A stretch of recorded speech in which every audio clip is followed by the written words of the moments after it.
Now, other than conditional statements, we have iterative statements, or what you commonly call as loops. So you might have heard this saying, right? Make hay while the sun shines.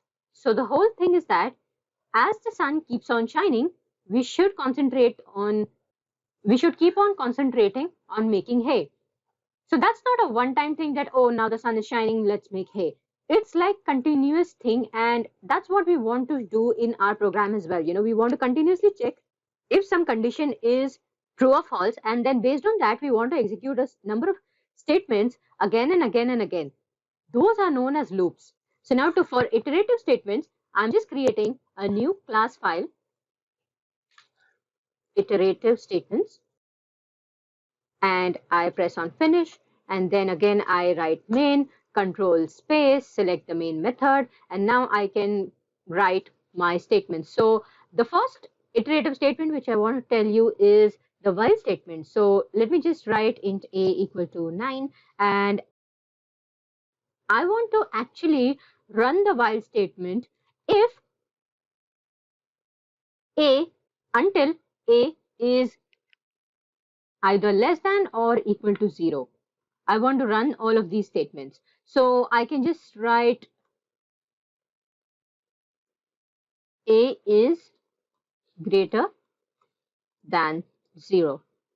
And always make sure, now this is the initialization part of it, okay? This is the initialization.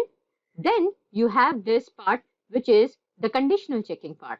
So we have conditional checking. And then the last thing which we really want to do is updation, because if we do not do anything over here, then what will happen is that this while loop will keep on running infinitely, and it will really crash our Eclipse and crash our Java, system which is working on my laptop. So I don't want that. So I'll just let's say decrement over here. So it starts with 9, it keeps on decrementing, and then as soon as it reaches 0, I want this while loop to stop working. So I'll just save this, and when I run this,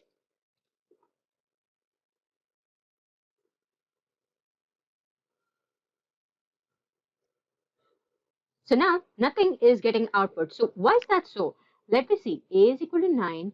So as A is now having the value of 9. Here, is A less than or equal to 0? No. So the condition was wrong. A has to always be greater than or equal to 0. So here, if I save and I run this again, now you can see a number of times this has been output. So now how many times it has been output? 1, 2, 3, 4, 5, 6, 7, 8, 9, 10. 10 times it has been output. Why? Because first, A is 9, A is greater than or equal to 0, yes, print this. Then decrement it. Now A is becoming 8.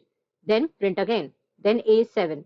Then 6, then 5, then 4, then 3, then 2, then 1, and then 0. Because A is equal to 0, yes, again it will print.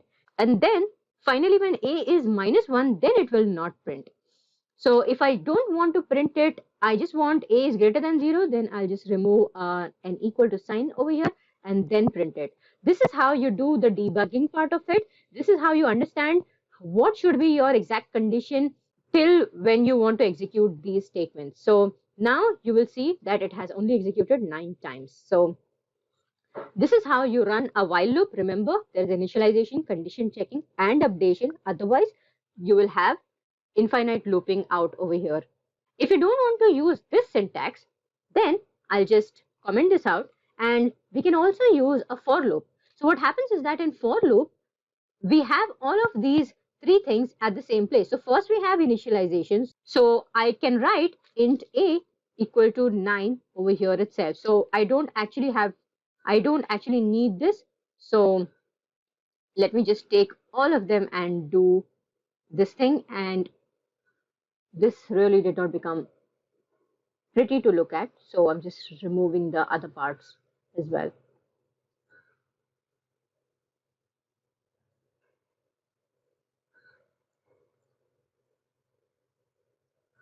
We defined int a equal to 9. So remember that this a will only be now accessible within this for loop block. That's it. Again, as we talked about in the if statement, if we do not have multiple statements, we can simply get rid of this block or even the while block.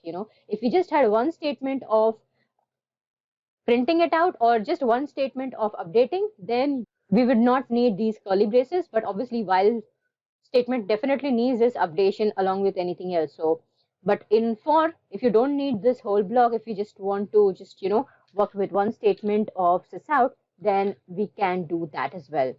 So a is greater than 0.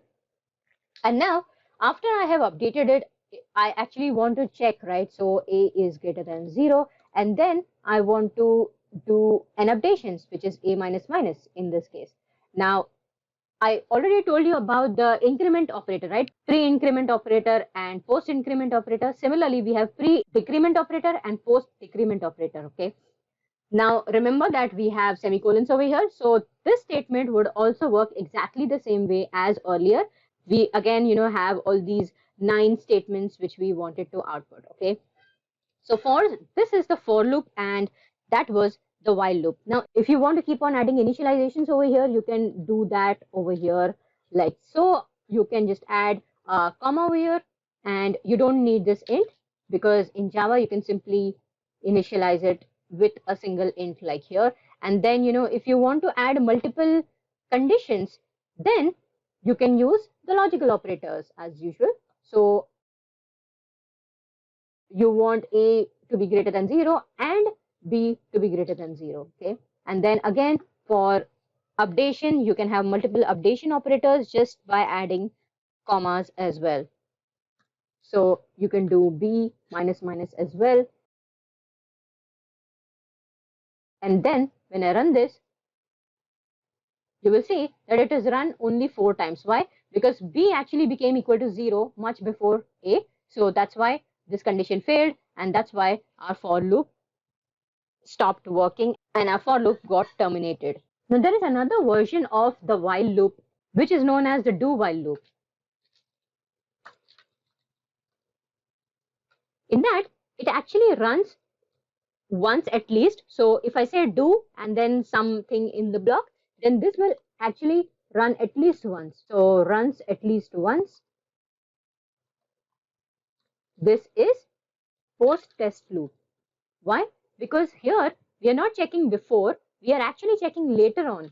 So that is why it became a post test loop. Okay. So now I'm going to check while a is greater than 0. We want to keep doing this. Again, let's initialize a equal to 9.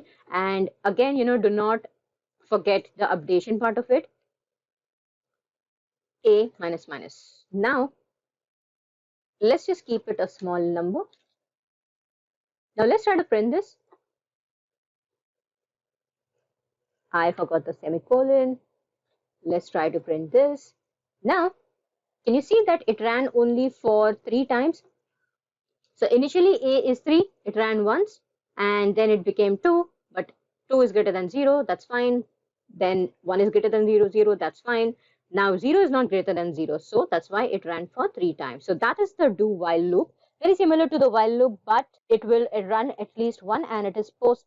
We also have another version of the for loop which is specific for Java. This is known as the enhanced for loop or the for in loop.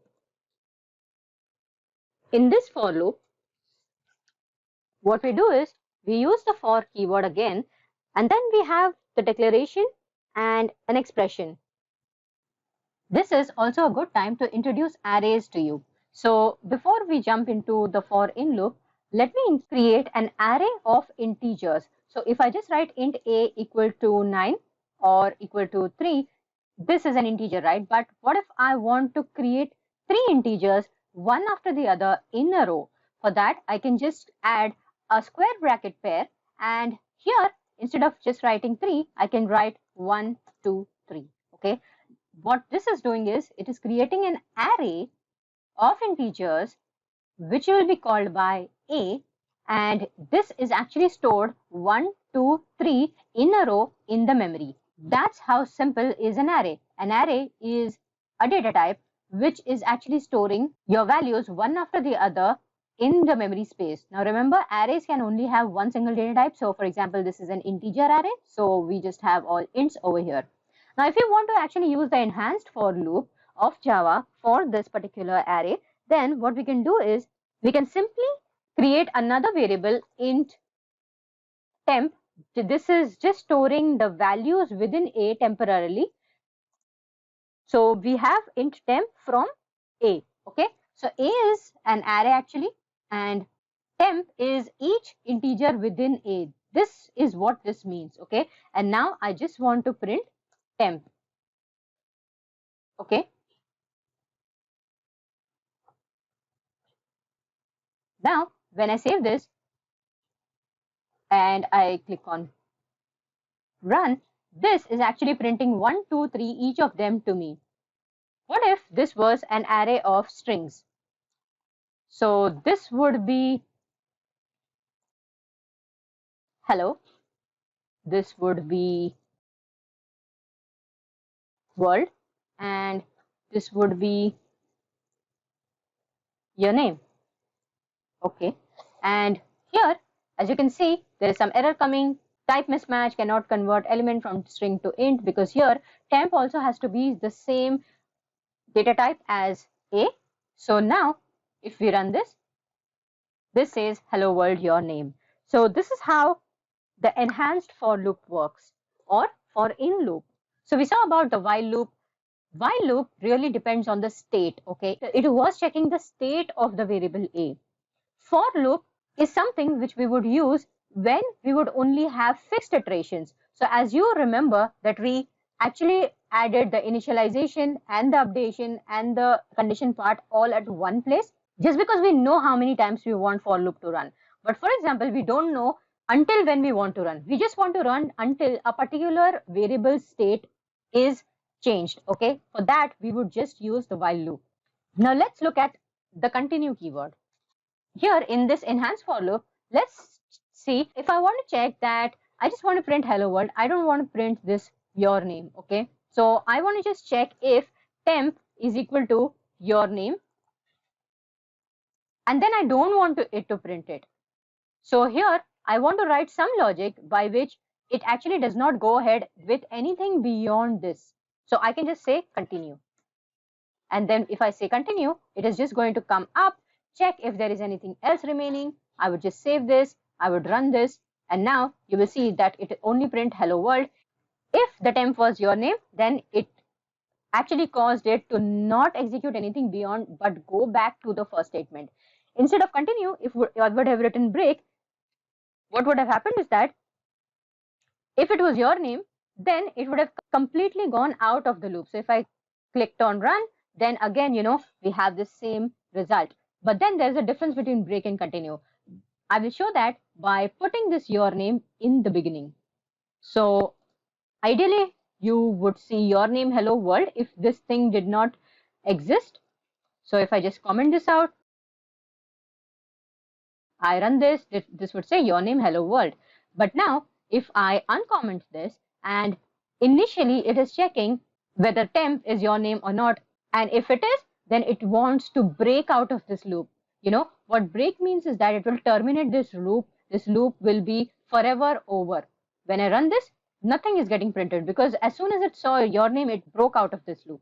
But if I just use continue, then it would not break the loop completely. It would continue to the top part of the loop, and then the loop will keep on doing that until it stops. It's just that the remaining part of the loop will not execute just when the temp is equal to your name. So when I execute this, again, we have this hello world. So that's the difference between continue and break keyword within loops.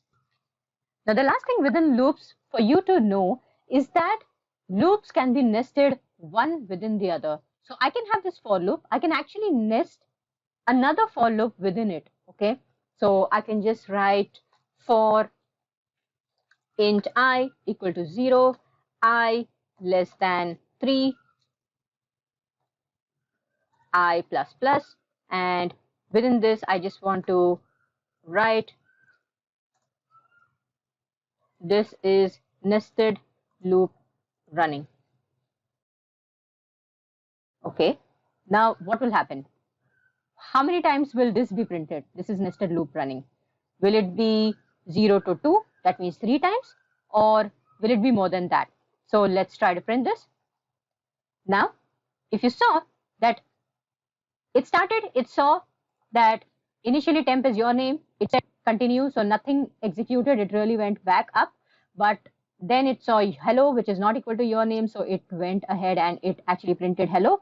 But then after that, it printed 0, 1, 2, meaning 3 times this nested loop running, and then it actually went ahead and executed for world again, so again, the inner loop will always run as many times the outer loop. So how many times would the inner loop run? That you will get by multiplying the number of times the inner loop runs with the number of times the outer loop runs. Okay, so that is 3 into 2, which is 6. So that's how we got how nested loops work. Similarly, I can nest a while loop within the for loop, a for loop within another for each loop, a do while loop within a for loop. So all sorts of combinations are possible. So that's it about loops.